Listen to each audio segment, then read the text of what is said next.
We have come to this morning, this day, and this opportunity to be together in community, which is a time of joy, comfort, and sometimes challenges. This Unitarian Universalist congregation is a place where we come to learn more about being human. We're not here because we've figured out life's questions or because we think we've got it right. We come here to learn more about being in relationship together, how to listen, how to forgive, how to be vulnerable, and how to create trust and compassion in one another. We move into this time together, willing to be authentic with each other, honest within ourselves, and opening to connection in all its forms. It is good to be together again. It is our custom to start our morning assembly by listening quietly to the prelude, during which, if you wish to come, light a candle to honor a triumph or a lesson of sorrow. Please do, it's at the corner.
I invite you to rise in body or spirit and join in speaking our spoken affirmation. The words are in the morning program. Please remain standing for the lighting of the chalice. Love is the spirit of this church, and service is its law. This is our great covenant, to dwell together in peace, to seek the truth in freedom, and to help one another. Please remain standing for our chalice lighting. Melanie Davis offers us these words for kindling the flame this morning. She calls her piece a spark of hope. If ever there was a time for a candle in the darkness, this would be it. Using a spark of hope, kindle the flame of love, ignite the light of peace, and feed the flame of justice.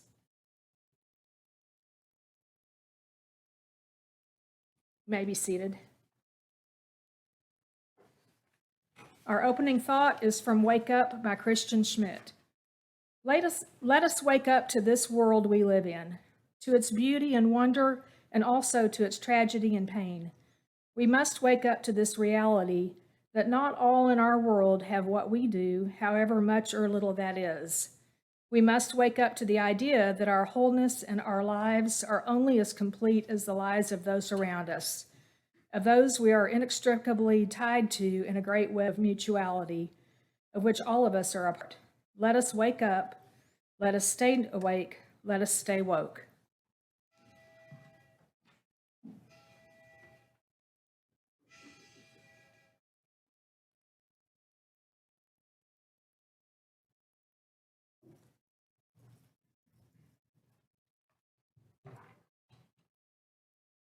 Billie Holiday may have popularized the song Strange Fruit and turned it into a work of art. But it was a Jewish communist teacher and civil rights activist from the Bronx, Abel Mirol, who wrote it first as a poem and then as a song. The son of Jewish immigrants, he taught English at DeWitt Clinton High School in the Bronx for 17 years before turning to music and motion pictures. He wrote under the pen name Lewis Allen. Meeropol was very disturbed by the persistence of racism in America and was motivated to write the poem Bitter Fruit after seeing a photo depicting the lynching of 2 Black teens in Indiana in 1930. The visceral image haunted him for days and prompted him to put pen to paper. After he published Strange Fruit in a teachers' union publication, Meeropol composed it into a song and passed it on to a nightclub owner, who then introduced it to Holiday. Strange Fruit remains one of Holiday's most popular and well-known recordings. It was named Song of the Century by the New York Times in 1999 and was included in the National Recording Registry on January 27, 2003.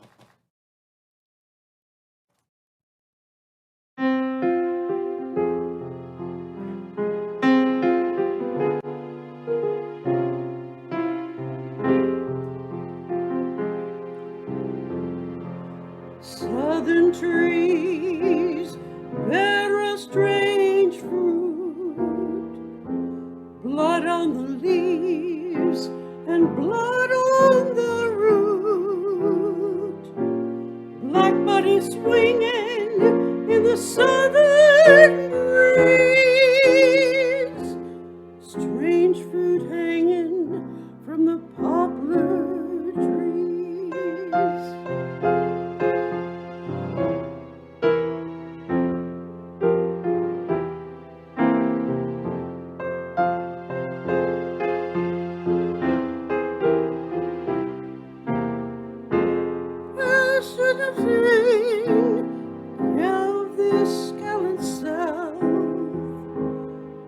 Bulging eyes and the twisted mouth, seen of the magnolia, sweet and fresh, and the sudden smell of burning flesh.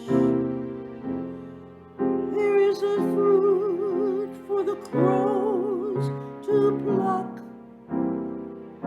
for the winters gather, for the wind to rot, for the sun and the trees, like a tree to drop. Here is a strange and a bitter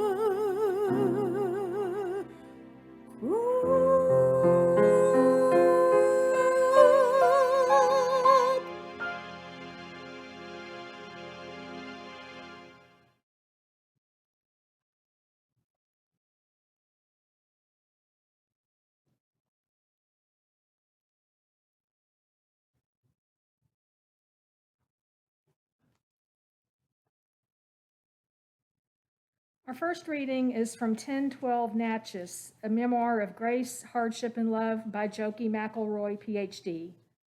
Dr. McElroy writes, prosperity in Sherman's Black community was obvious. Blacks dressed in the latest fashions, lived in well-appointed homes, rode in beautiful horse-driven buggies and T-model Fords, and educated their children.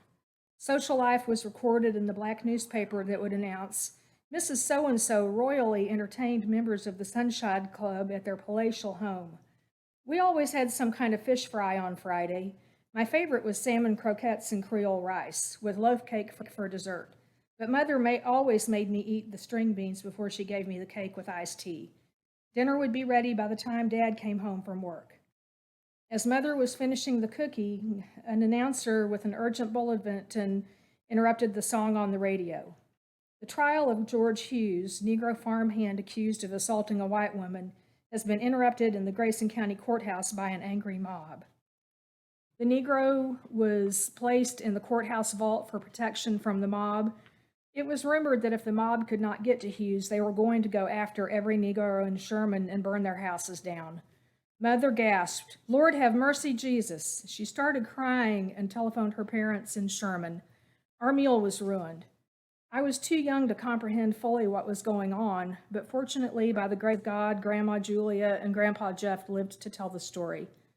Grandma Julia said that George Hughes was a good-looking colored man who worked on a farm over by Honey Grove, not too far from Sherman. On May 6th or so, whites brought him to Sherman and put him in jail. He was there 2 days before they said he had raped the farmer's wife. The woman said that George Hughes pointed a shotgun at her when her husband was gone and told her he was raping her because whites had taken everything from him and he was getting even. Grandpa Jeff said he heard it through the grapevine that George Hughes and the woman were lovers and that the woman liked colored men. She came up with the story that George Hughes raped her because she was afraid her husband would find out about the love affair with a black man. On the 9th day of May, 1930, the hopes and dreams of blacks in Sherman went up in smoke.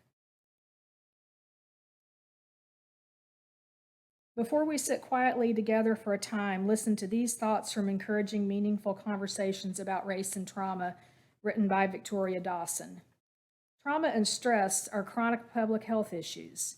The San Francisco Department of Public Health is saying we need to address the ways that trauma and stress affect us in the workforce so that we don't end up doing harm to each other and to the very people we seek to help. Black people have been practicing mindfulness forever. Think about the Montgomery bus boycott and how people walked for nearly a year, gathering each night at churches to sing and pray so they could walk the next day. That's mindfulness. Think about the young people who integrated the lunch counters and trained themselves to maintain their composure. They sat at the counters while people poured food and drinks over them, and they maintained their equanimity. Let us sit together in stillness.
A brief preface to our second reading.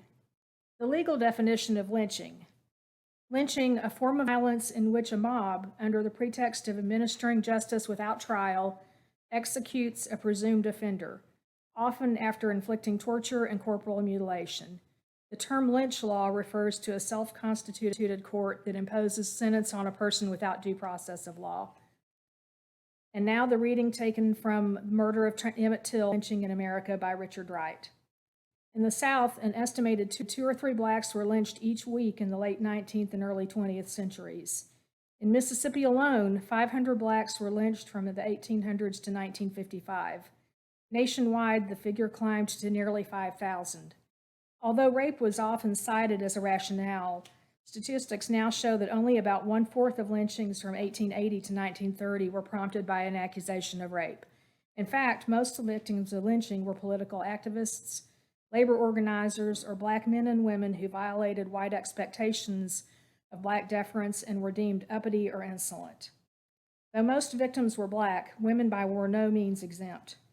According to black journalist and editor Ida B. Wells, who launched a fierce anti-lynching campaign in the 1890s, the lynching of successful black people was a means of subordinating potential black economic competitors. She also argued that consensual sex between black men and white women, while forbidden, was widespread. Thus, lynching was also a means of imposing order on women's white sexuality. We're especially pleased to welcome Melissa Thiel and Kirk Czakowski to our pulpit this morning. You can read their biographies in the morning program. Thank you both for being with us today. Following the discourse, we'll have an open dialogue. Melissa, you're first.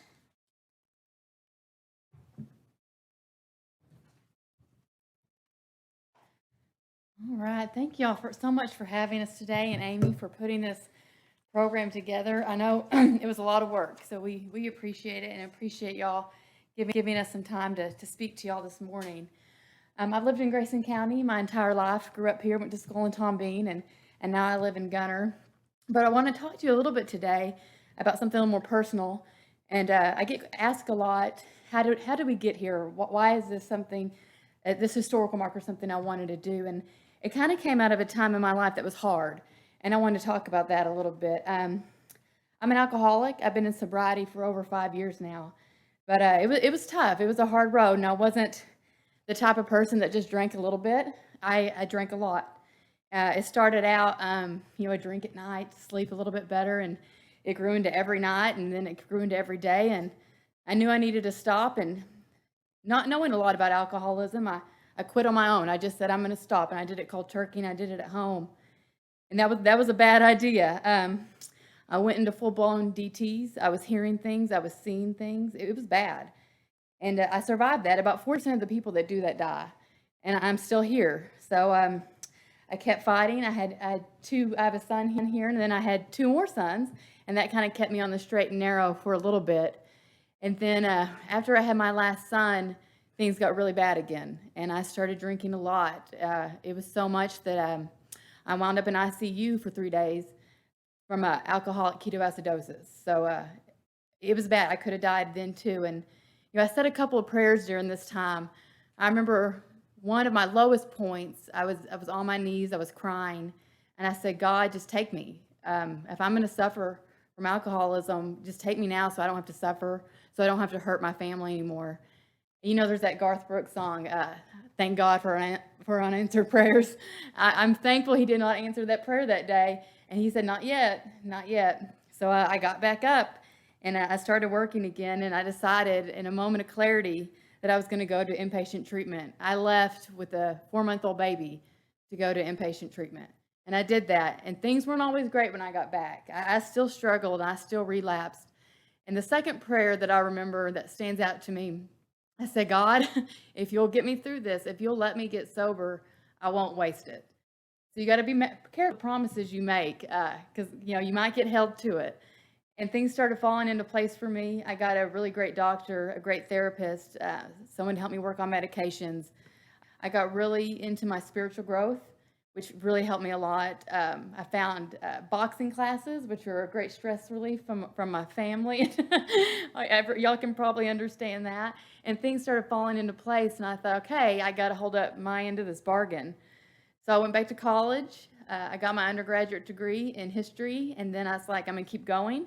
Then I got my master's degree, and it was wonderful. And then I did an internship at Eisenhower's birthplace here in Denison. And during that time, my mentor there asked what I wanted to do as a public historian, and I said, that nobody talks about that 1930 Sherman Riot.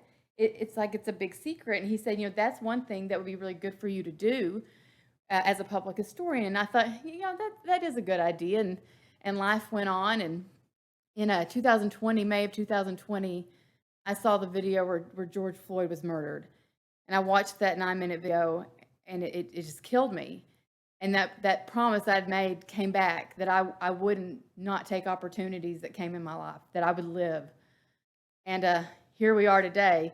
In June of 2020, I started the process to get a Texas historical marker for the lynching of George Hughes in the Sherman Riot of 1930. And it's been a struggle, but Kurt and Gary have been my rock, and Jan's here, and Amy invited us here. So I think we're all right here where we're supposed to be. I think sometimes our journeys are difficult, and sometimes when we get a second chance, we look at things a little bit differently. And I'm sure people in this room have struggled and have had hard times, but we can make changes, and we can look at things differently. And I'm so happy to be here, and I'm happy that my journey, although a hard journey, has led me to this place today. So thank you for that.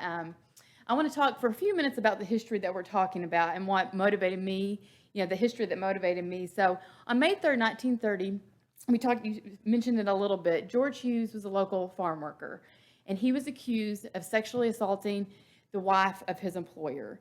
So we need to remember that in 1930 Jim Crow era, when a black man was accused of assaulting a white woman, he was guilty. There was no fair trial. There was no jury with, jury of your peers. That was it. So as soon as she accused George Hughes, he was presumed guilty. He was arrested. He was taken to McKinney, and then he was a little bit later taken to Gainesville jail, because they knew when they brought him to Sherman, things were not going to be good. They called in Texas Ranger Frank Hamer. He was a very famous Texas Ranger, and brought him in to protect George Hughes, but he wouldn't be able to do so. On May 9th, the trial began, and George Hughes was brought into the second-story courtroom. And immediately things went bad. About 5,000 people had gathered at the Grayson County Courthouse, and they had pushed their way in. The Texas Rangers were trying to get them out, and while all this chaos was ensuing, a group of young men threw gas into a first-story window with a match, and they lit the courthouse on fire. And the inside of the courthouse was made mainly of wood, and it just went up in flames very quickly. They started evacuating that second-story courtroom. But George Hughes was not taken out. Could you imagine taking him out through the mob? That would have been horrible. So they left him in that vault with a bucket of water in hopes that maybe they could come back and get him later. But that wouldn't happen. George Hughes, he would die in that vault that day with that mob surrounding that courthouse. The courthouse burned throughout the day. The fire department came, but they weren't able to put out the flames. The mob would cut their hoses with machetes. The National Guard was called in, but they were attacked by the crowd. Things were thrown at them. Several people were injured during their time trying to stop this mob. As the vault cooled down, the mob began working on trying to get George Hughes out of that vault. And eventually they were able to do so with dynamite. His lifeless body was pulled out and dropped to the ground.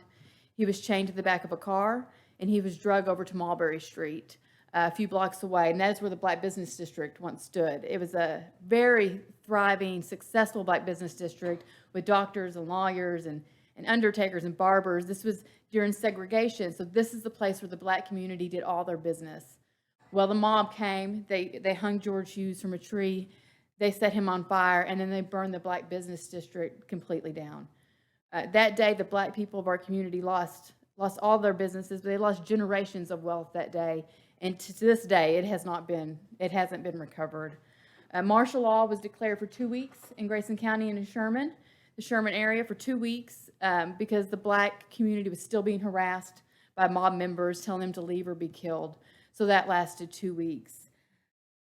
I want to leave you with one thing. That's a short version of the history. I can answer more questions about it later. But if you walk up to the courthouse today and you look up on the courthouse, there's some things inscribed on that courthouse. And one of the things is Proverbs 14:34. And it says, "Righteousness exalts a nation, but sin is a reproach to any people." So in 1930, we did not live up to the righteousness exalt a nation. We failed miserably at that in 1930. And I feel like every day that we bury our heads in the sand and we don't recognize the history and the effect it had on this community, and we refuse to heal from it, acknowledge it, and learn from it, we still fail today. But as a community, we can stand together, we can fight together, and demand that this history is recognized and that we see the damage that was done, and we can move forward and heal from it. So I'm going to turn this over now to Kurt, and he's going to give you some information about the marker process.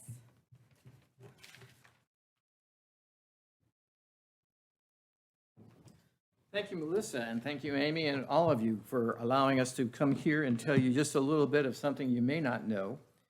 Because even though this is probably the most well-documented event that happened, one of the three significant things they say Grayson County has, the tornado of 1896 that killed 66 people, and when President Teddy Roosevelt visited in 1905, this is probably the less recorded one in terms of the common knowledge of the people. I'm Kirk Czakowski. I am a proud veteran of 44 years in the military. 44 years that we have been a resident of Grayson County. 36 and a half of them were in the military.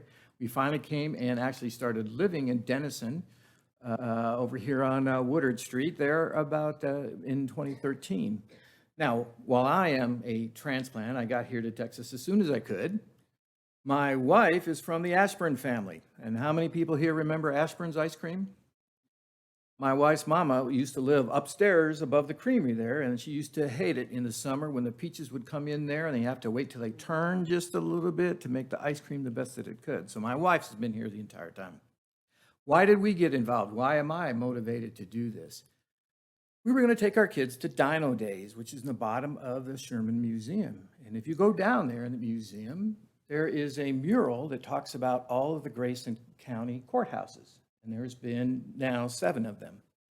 And on there, there's a big picture of newspapers, the Dallas Morning News and the New York Times, and a picture of a black man held in chains by a white sheriff. And it talks about the Sherman Riot of 1930. And we went back and talked to my wife's mom, and we go, what is this? She goes, oh, yes, that did happen. There was a big riot here in Sherman, but no one talks about this in polite company. And I was amazed about that. Well, we settled in, got involved in teaching a little bit at the high school. And then all of a sudden I read in this, the newspaper that Melissa is trying to work with the Grayson County Historical Commission, a commission commissioned by the county commissioners to preserve the history of what's happened here. And I said, that is something that has always touched me. That is something that, while you can say what you might want to say about the military, we are probably on the leading edge of the social development of our nation. The idea of not remembering history, because as a passionate historian, I do believe that you may not necessarily repeat the same mistakes, but I do believe history is an echo that permeates through there and can inform the history. So, historical markers, we have them all over. In the state of Texas, there is a historical marker program run by the state that not only is to record the history for educational values for individuals, especially pointed at children, but also for the economic thing, because believe it or not, there is a bingo card that you can download and then go travel to all of the historic markers in the state of Texas. There are 16,974 as of this morning in all 254 counties in the state of Texas. Grayson County's got 22 of them. There are 8 that are at the county courthouse right now. They remind and they mark things such as President Roosevelt's visit here, the 6 previous county courthouses, the history of Grayson County, the man that Grayson County was named after, Peter Grayson, who, by the way, never stepped foot in the county, has a plantation, had a family plantation down on the Gulf Coast in Matagorda, and had 100 slaves that he worked his plantation with. There's also a historical marker that talks about Allison Mayfield. Now, I have a little bet going here. Who here knows who Allison Mayfield is? That's what I suspected. Allison Mayfield is a lawyer for Sherman. He became the state of Texas attorney, and then he was elected, and then became the railroad commissioner in the 1920s. He has a historical marker there. If we're going to remember our past, if we're going to learn from it, if we are going to record everybody's history, then a historical marker appropriately remembering without adjectives like horrendously murdered or most appropriate manner not possible or whatever, a historical marker with very specific words recording the history is appropriate. There's been a commissioner who says that, well, I only listen to the majority of the folks that are here. I don't know about you, but when I was in Iraq and we were trying to rebuild the democratic institutions there, we tried to teach people about the words of Federalist Paper number 10, where James Madison goes, you know, a democracy, we have to worry about the tyranny of the majority. That if we only do what the majority wants, we are not representing all of our people. And as you try to explain that to an Arab culture, it doesn't resonate. And if you try to sit there and talk about the economics of Adam Smith and what the invisible hand and why this is the appropriate thing to do, or you talk about Edmund Burke and all these other historical things that have talked about democracy, it didn't translate.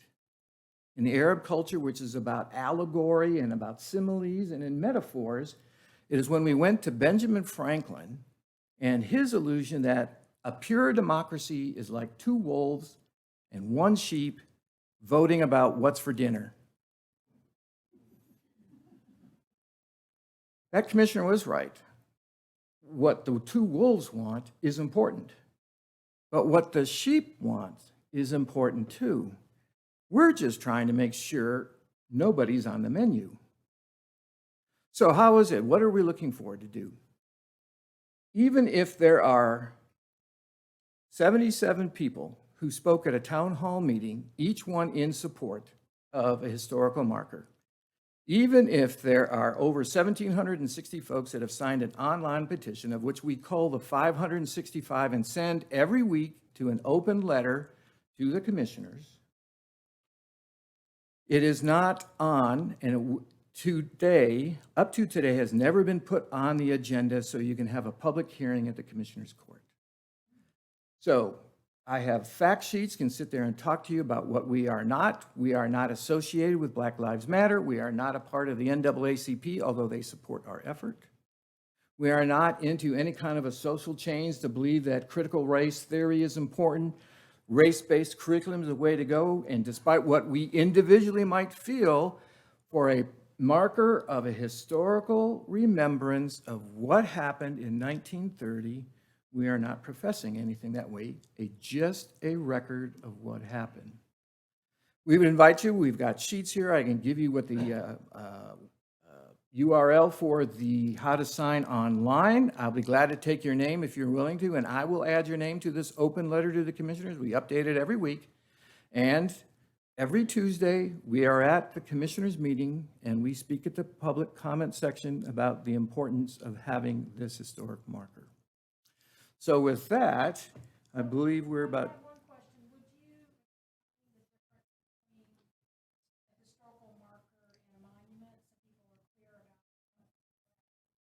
Very good. As a matter of fact, that is talked about in that fact sheet that we have. We are not building a statue. We are not building an homage to George Hughes.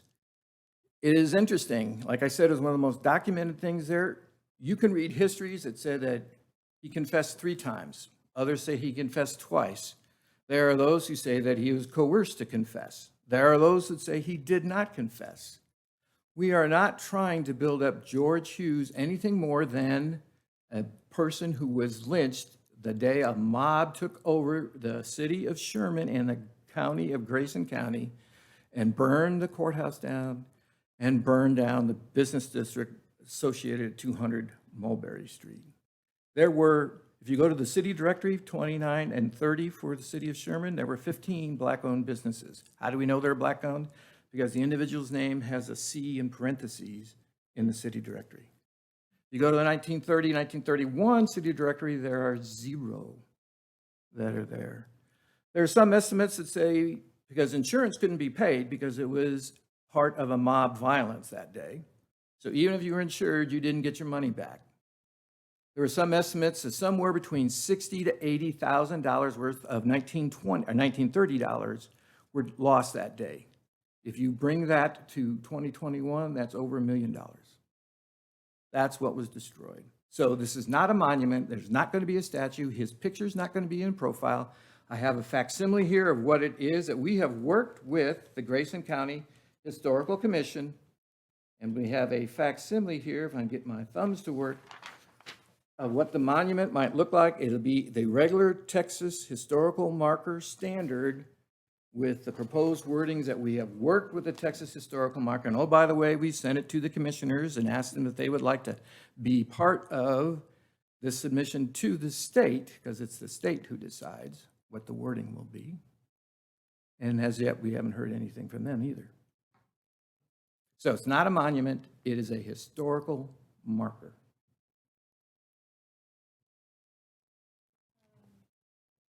We'll go to open dialogue at this point.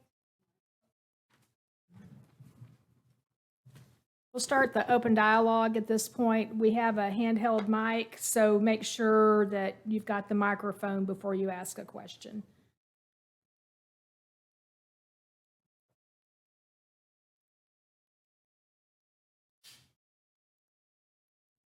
You'll want to both just stand up here so you can answer questions. What is the wording on the marker? Kurt has that in his packet of information. Now again, the state of Texas. I certainly will. Again, under the process, there are three things that are important to do when you submit from the local level, the county, a request for a historical marker to the state. You first have to do you have to work with the County Historical Commission, and they then help you develop a 5 to 10 page thesis, if you will, that Melissa did, that has endnotes and footnotes recording it. The Historical Commission then decides whether it is historically significant, and did the event that you're talking about have an impact on the community. The County Historical Commission here at Grayson said it is not only significant, it had a very big effect on the community, and forwarded it to the commissioners. What the wording says here, what we are proposing, because, again, the state does it, you have a lot of influence if you provide them with wording that people like here, they do it. But the wording that we are proposing is the reason I kind of set all that up. The top part goes Sherman Riot of 1930. The Sherman Riot of 1930 is one of a number of major incidents of racial violence that occurred in the United States at the onset of the Great Depression. On May 3rd, 1930, George Hughes, a black farm laborer, was accused of assaulting a white woman in a dispute over wages. A grand jury returned an indictment, and trial was scheduled for 9 May. For the trial, local officials suspected they would need help keeping an expected agitated crowd under control. Governor Dan Moody sent Texas Rangers to help, including Captain Frank Hammer. In the morning hours of the trial, Mr. Hughes was transported to the Grayson County Courthouse. An estimated 5,000-person crowd called for Mr. Hughes to be given to them, and the courthouse was then set alight by the mob. Mr. Hughes was put in a 2-story documents vault where he subsequently suffocated as the courthouse burned down. Fire department attempts to address the flames were thwarted by the mob. The 1876 courthouse was a total loss. Hours later, the mob dynamited open the still standing vault and then threw Mr. Hughes' lifeless body out the window, where it was dragged to the city's black business district, hanged from a tree, and then burned. The mob proceeded to burn down black-owned businesses on Mulberry Street, including the office of civil rights attorney William J. Durham. Due to further mob intimidation, Governor Moody declared martial law on 10 May, which lasted for the next 2 weeks. A total of 66 Grayson County citizens were taken into custody, with 14 indicted for crimes. 3 were considered for trial, and only 1 person was convicted for arson of a courthouse and incitement to riot. No one was charged with lynching or murder.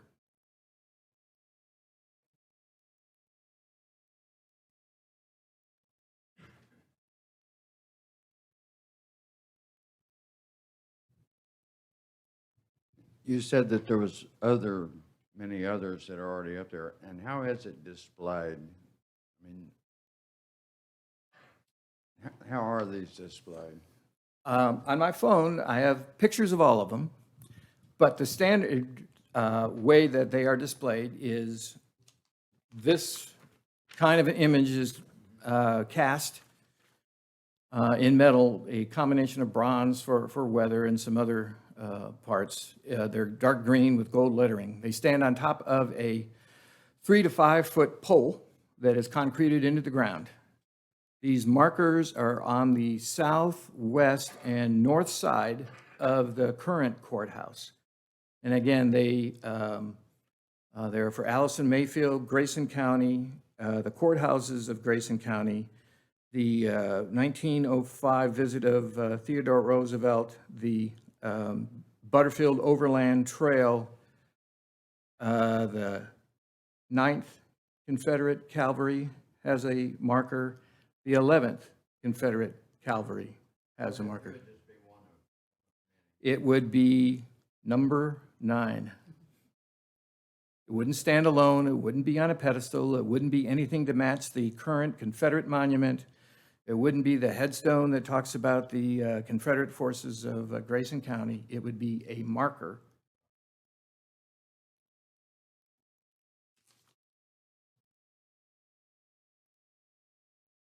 If I could add just one more thing, it's something that Gary always talks about.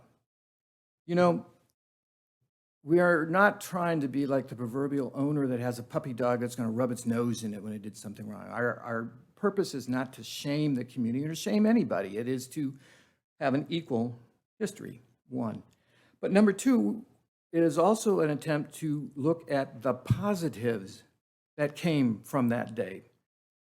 On that day itself, there was a Syrian immigrant, the name of Solomon Sophie, a white man who stood at the end of the block and stopped the crowd coming down that way saying, "I own all these houses on this block, don't you come here." You have the National Guardsmen that protected and received wounds because it was a crowd gone wild, a literal crowd gone wild. William J. Durham. Has anybody ever heard of him by chance? He is a remarkable individual and a tremendous civil rights lawyer. His business in the Andrews Building was burned down that day.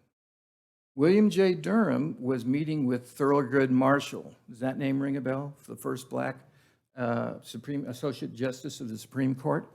The two of them were working on a case to get a black man to be able to go to the University of Texas Law School. It's a case called Sweat versus Painter. In addition, William J. Durham also worked with Thurgood Marshall on a woman named Miss McGuire Dent down in Galveston to get equal pay as a black woman. And then a city southwest of Fort Worth, it's called Mansfield. Immediately after the Brown versus Board of Education was passed, Mansfield decided they were not going to allow integration in their schools. And so Thurgood Marshall and William J. Durham worked on that. And then finally, the case of Brown versus Board of Education, the case that integrated the schools throughout the United States. William J. Durham gave the opening of that case, to which Thurgood Marshall then argued in front of the Supreme Court. William J. Durham has a house on 318 Brockett Street in Sherman.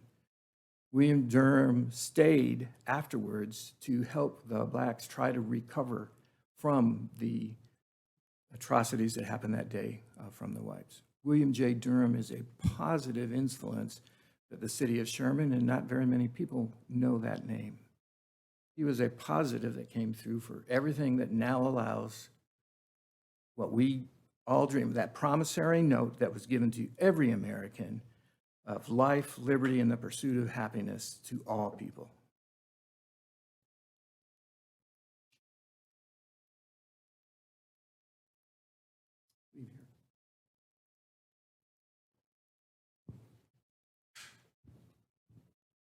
You were speaking about the good things that came from our work on the marker. Would you please mention a new event, a possibility for students here in the area? I was trying to go there. I have an excellent memory, too short. I forgot that. Melissa, could you? Yeah, so when we started this, Gary and Kurt started working with me in February, and we've been fighting with the commissioners to get this on the agenda. And by the commissioners telling us we can't have this historical marker, it has given us a platform to speak on. We have a website, a Facebook page. We have events. We talk about this. We have educated so many people just by the fact that they won't let us talk about it. So we've done a lot of great work, and through that work, Grace United Methodist Church in Sherman has started a scholarship for Grayson County seniors. This starts next year, and the senior can write about the Sherman Riot of 1930, the effects on the community.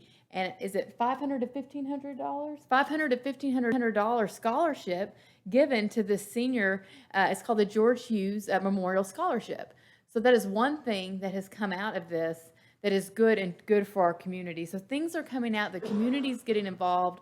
We have a word that possibly one of our places of education here that's not for sure yet will have something that talks about at the school the Sherman Riot of 1930 and George Hughes. So educators are starting to pay attention that this is something we need to talk about. So good things are happening. The community is standing with us and fighting for this and doing their part to make this something that's good for our community. I could just follow up. There's at least two other things that we are aware of, but they're not quite ready to see the light of day, and the individuals who've been talking to us asked us not to publish that there are other events that are going on too. So you can see the goodness has run all the way through today, and thank you very much for asking that. I have several copies of these. Be more than glad to pass them out. It is the fact sheet. On the bottom of the fact sheet, you can get your sons or daughters or the neighbor next door to use the QR codes there, to use your smartphones to get that, or right underneath that, we give you our Facebook page and our website. And on there, there is a way that you can write the commissioners.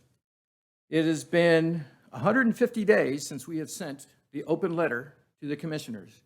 It has been more than a year since Melissa has tried to get the commissioners to put this on the agenda. If you would like to join us in writing a letter, or if you would like to speak at the commissioners' meeting, because we try to have 4 individuals every commissioners' meeting talk to this, please see us, and we'll be more than glad to take your name and add it to this open letter or schedule you to speak.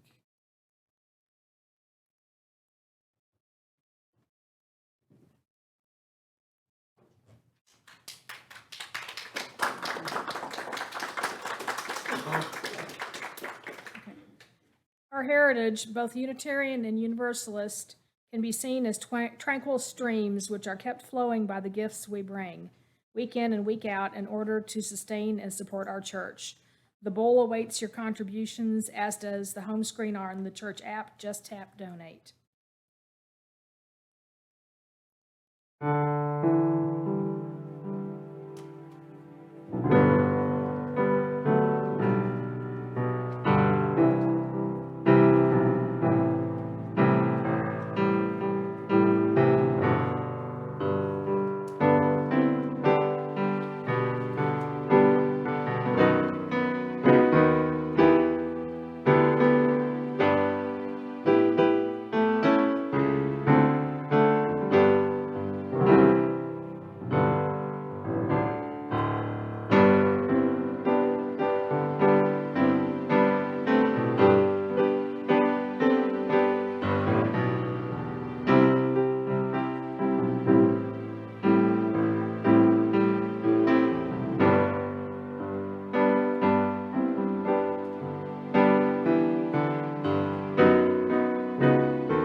Our last song is hymn number 121, We'll Build a Land. Please stand as you are willing and able, and remain standing for a brief parting thought and extinguishing of the chalice.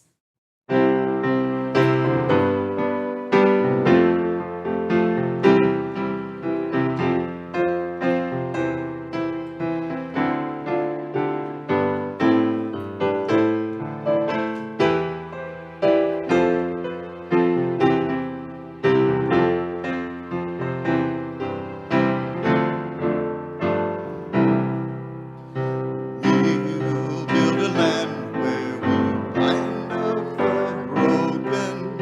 We'll build a land where the captives go free, where the oil of gladness dissolves all mourning. Oh, where the promised land that can be.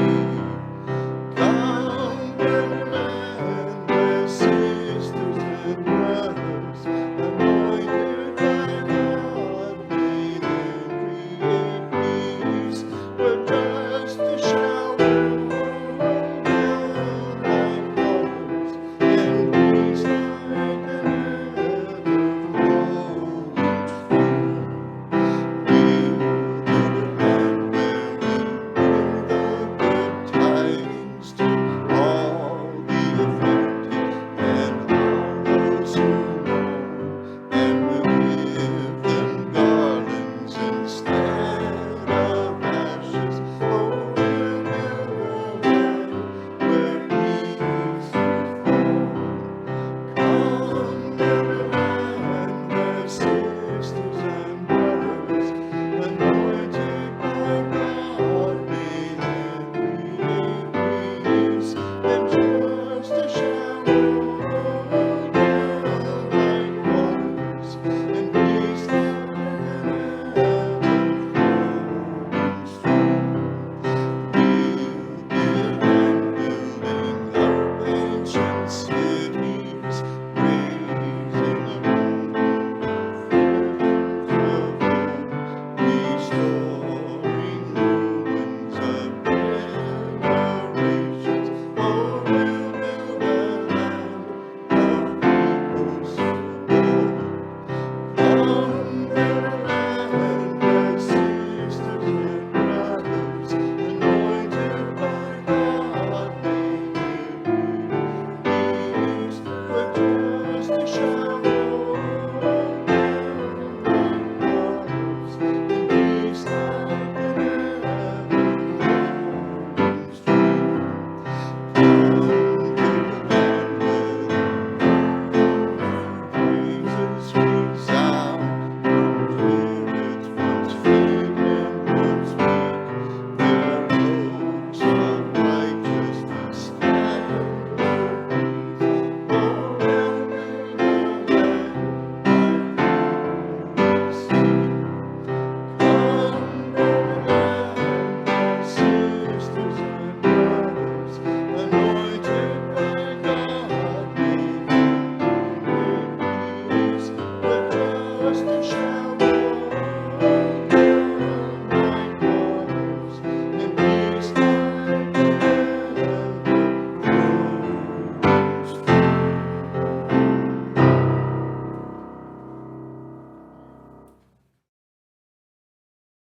Our parting thought comes from our speaker, General Kirk Czakowski.